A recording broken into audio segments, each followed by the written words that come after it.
was benched a couple weeks ago, was also benched last night, had his effort questioned in week 1. Claypool gets traded to the Dolphins, more firepower for that offense.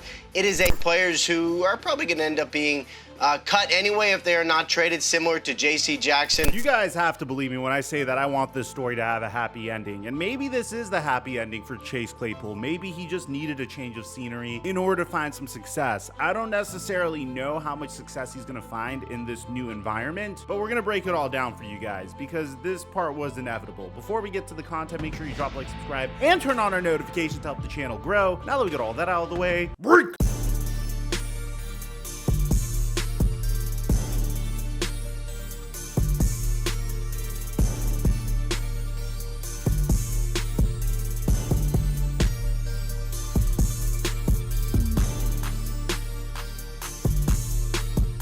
My friends, we had a legendary weekend on Prize Picks. Your boy personally made $700, and I only missed 2 out of 11 of my picks. And you guys hit me up in the DMs and let me know about it. We're about to ramp it up for this week. Remember, you get a $100 deposit match on Prize Picks when you use my promo code Mikerophone, and I post my picks onto my Instagram story at the Flight Mike for free each and every day that there's a football game. And thank you, Prize Picks, for the sponsor. Mike check 1212. What's going on, everybody? It seems just like yesterday that Chase Claypool was calling himself a top 3 wide receiver in the NFL. No, he actually did that. Watch. I know for a fact I am not like the rest of the guys in the NFL. Talk, I know I'm a top 5 receiver. I know I'm a top 3 receiver. I love, you know what I'm saying? Like, keep going. Keep going. And the sad thing about this is it's not really a bold take. Chase Claypool does have the potential to be a top 3 wide receiver in the NFL. Coming out of the NFL draft, Chase Claypool boasted exciting potential, standing at 6 feet and just over 4 inches tall and running a 4.42 40-yard dash. The Pittsburgh Steelers would select him in the 2nd round of the NFL draft, and in the earlier part of his career, he was pretty dominant. In his rookie year, this young man brought in 9 touchdowns and 873 receiving yards. However, in 2021, we started to see a different side of Chase Claypool. He still was able to gain 860 receiving yards and 2 touchdowns, but you started to see some off-the-field distractions. You started to see him chasing clout on TikTok a little bit more with his buddy Juju Smith-Schuster. And things really started to get bad once Chase Claypool famously celebrated a first down when the Pittsburgh Steelers were trying to come back against the Minnesota Vikings late in the game. This burned 5 seconds of clock and without a doubt affected the Pittsburgh Steelers' ability to beat the Minnesota Vikings. The whole story of Chase Claypool's career is he has all the talent in the world, his work ethic is questionable, and he has no maturity whatsoever. He's 25 years old, but really does act like a teenager. And the best example of this would be the Pittsburgh Steelers versus Minnesota Vikings incident, because what would Claypool say after potentially losing his team that game? Well, he would say he's holding himself accountable, but then he would deflect the blame to others. Watch. Definitely gotta be better.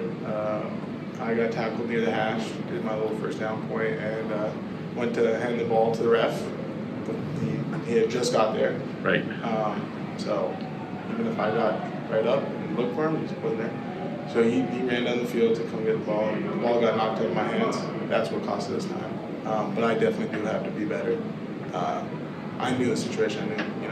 I know I'm near the hash. I know the ball's placed on the hash, but I got to be better, and the ball shouldn't get knocked out of my hands. Should be fucking. At the time, Ben Roethlisberger wanted nothing to do with it. And the reason why I'm bringing this up once again is because it really is the one theme of Chase Claypool's career that has sabotaged him the most: his lack of maturity and his inability to grasp reality. Last year, the Chicago Bears were desperate for a wide receiver 1. Justin Fields seemed to have had all the talent in the world. He still does, but unfortunately for Justin Fields last year, he really didn't have anyone to throw the football to. The Chicago Bears were so desperate that they figured, hey, maybe if we make a minor upgrade, or maybe this is a major upgrade in the wide receiver room, Justin Fields would really be able to take the next step as a quarterback. And so they did. They traded a 2023 second round pick for Chase Claypool. That 2023 second round pick ended up being pick number 32 in this past year's NFL draft. Chase Claypool didn't really do much for the Chicago Bears last year, but again, I will always give a wide receiver joining a team some leeway because it's very difficult difficult switching systems in the middle of the season and immediately establishing rapport with a brand new quarterback. But coming into this year, I was expecting an incredible jump from Chase Claypool because there was so much on the line for this young man. For one, it's the final year of his rookie scale contract. Bear in mind, he wasn't drafted in the first round, so there's no fifth-year option that could be extended to him. He just hits free agency like that. So if he has a really good year, then he could potentially get a big contract and get paid. A good example of this would be none other than his ex-teammate, Juju Smith-Schuster. He signed a prove-it deal with the Pittsburgh Steelers when his rookie scale contract expired for 1 year and $8 million. But unfortunately for Juju, he would get injured. So he would take another prove-it deal, 1 year, $10.75 million. This time with the Kansas City Chiefs. And this time it was a huge success. A near 1,000-yard receiving season for Juju Smith-Schuster, which he was able to turn into a 3-year, $33 million contract from the New England Patriots. Chase Claypool could easily do the same thing. He just has to have a very productive season. But coming into this year, in week 1, we saw a clear lack of effort from Chase Claypool. I mean, just watch the film yourself. Whether it was in run blocking or pass blocking for screens or route running, this man really looked like he wanted nothing to do with the football field. And it would get worse. This would result in Justin Fields potentially calling out Chase Claypool. We weren't going to match. Sorry, we're going to throw it out there and, let our guys work. But just didn't do our best at perimeter blocking, blocking on the edge for our guys to catch the ball and run. After that, it really seemed like Chase Claypool's career could be on life support, but it gets way worse. The immaturity continues to shoot Chase Claypool in the foot. He apologized to his teammates, but following week 2, right before their week 3 matchup against the Denver Broncos, Chase Claypool would get interviewed and would claim that the Chicago Bears were not putting him in the best position to succeed. This was the straw that broke the camel's back at this point. Yeah, Justin Fields went to bat for him and called him a very good wide receiver at that point, but really, when you're a team that's winless and one of your wide receivers is doing this, a player that is supposed to be a huge part of the offense, a player that could have had a great year given the fact that the Bears also traded for DJ Moore in the offseason, at this point, the Bears saw enough. Before their matchup against the Denver Broncos, Chase Claypool was told to stay home. And comically enough, Justin Fields looked more like this in their matchup versus the Denver Broncos. It would get even crazier. The Chicago Bears had to face off against the Washington Commanders on Thursday Night Football. They didn't really have a lot of time to prepare. And once again, Chase Claypool was asked to stay home. Now, bear in mind, before, the Chicago Bears were trying to do their best job in hiding the fact that Claypool was no longer going to be a Chicago Bear. And I gotta give Matt Eberflus some props. He ducked 7 minutes of reporter questions asking him what Chase Claypool's future was going to look like. Right now, we're just having him stay, not be in the building this week. And then again, Ryan does all the trades and transactions, and we'll decide that as we go forward. Why keep him away? Why keep him away from the team right now? What is the rationale behind that? Yeah, we just feel that's the best for the team. Why? Yeah, it's just like we said. If we're in the building, we feel that's best for the team. And really, it comes down to this. When you're evaluating players, right? In meetings, in practice, right, and in walkthroughs.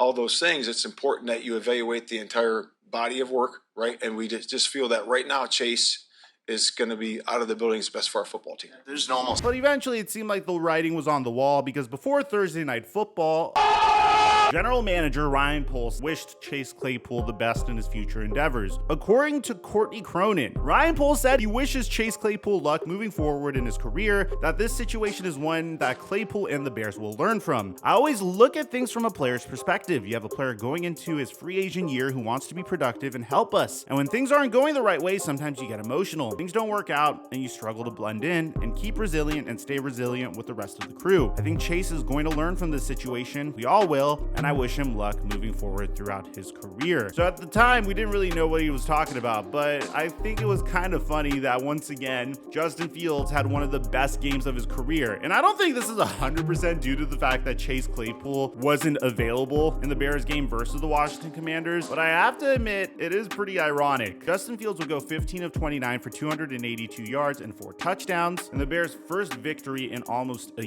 year. And subsequently, when you woke up on Friday morning, morning, you would find out that Chase Claypool is no longer a member of the Chicago Bears. If you remember in our last video, I drew a parallel for Chase Claypool. I said I think his career is going to be similar to what Robbie Chosen Anderson's career is currently, which is maybe being the wide receiver 5 or 6 for a team, despite being very, very talented. And I think Robbie Anderson or Chosen Anderson or Robbie Chosen, I don't know what he goes by, I think he's a very talented football player and his body of work speaks for itself. But ironically, Claypool would get traded to Robbie Anderson's team, and we would find this out this morning. Because according to Diana Rossini, trade. The Chicago Bears are trading wide receiver Chase Claypool to the Miami Dolphins per league sources. It will be a 2025 6th round pick from Miami for Chase Claypool and a 2025 7th round pick from Chicago. Wow, really at this point, you really got to queue up those GameStop memes. I mean, from a pure asset standpoint, I will admit, I've praised Ryan Poles for this so far. He has hit on all of his decisions, in my opinion, except this one. And I understand why he made this decision. I really do. I really understand that you went out, got Chase Claypool. You wanted to see if Justin Fields was the guy, and maybe Chase Claypool would be able to elevate his play. Unfortunately, it seemed like your analysis of Chase Claypool was incorrect. And the fact that Mike Tomlin was so willing to give up on Chase Claypool so easily a year ago should have been a little bit of a warning sign. Like, did you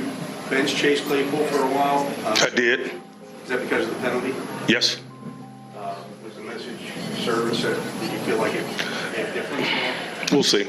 I don't blame him for the decision. I mean, sometimes you take swings and you whiff. There's been way worse swings that have whiffed, like the San Francisco 49ers trading up to the number 3 pick to select Trey Lance. It's not as big of a whiff as that, but it was a swing and a whiff. And fortunately, the Bears have enough assets to the point where I'm sure they're not going to be thinking about that 2nd round pick. It's not like they missed out on a Super Bowl because of their trade for Chase Claypool. It's unfortunate that it happened, but I don't blame them for making that decision, because when you're in that situation, you need to do everything you possibly can to improve your team. And once again, I think Ryan Poles has been doing a really good job with asset management and asset allocation. I mean, I agree with the Robert Quinn trade he made a year ago. I agree with the Roquan Smith trade he made a year ago. I love the way he leveraged the number 1 overall pick in the NFL draft this past year. Not only were you able to get DJ Moore from that trade, but you were also able to get the number 9 pick in the NFL draft, the number 61 pick in the NFL draft. And it seems like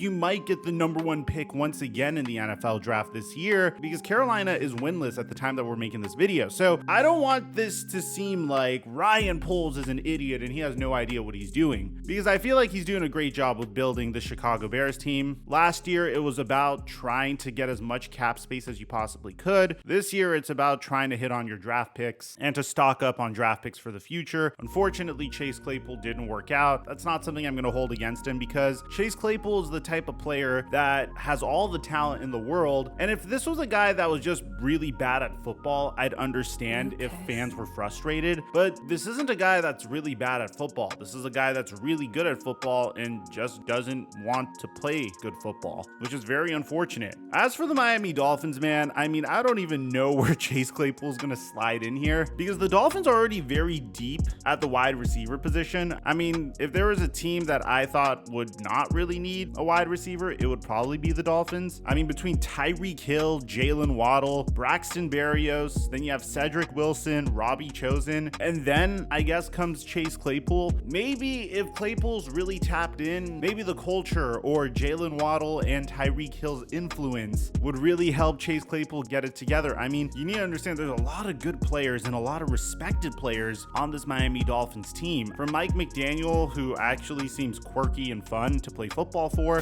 Set besides size, what else stood out to you and Chris? You guys want me to say it, don't you? Yeah, he's fast.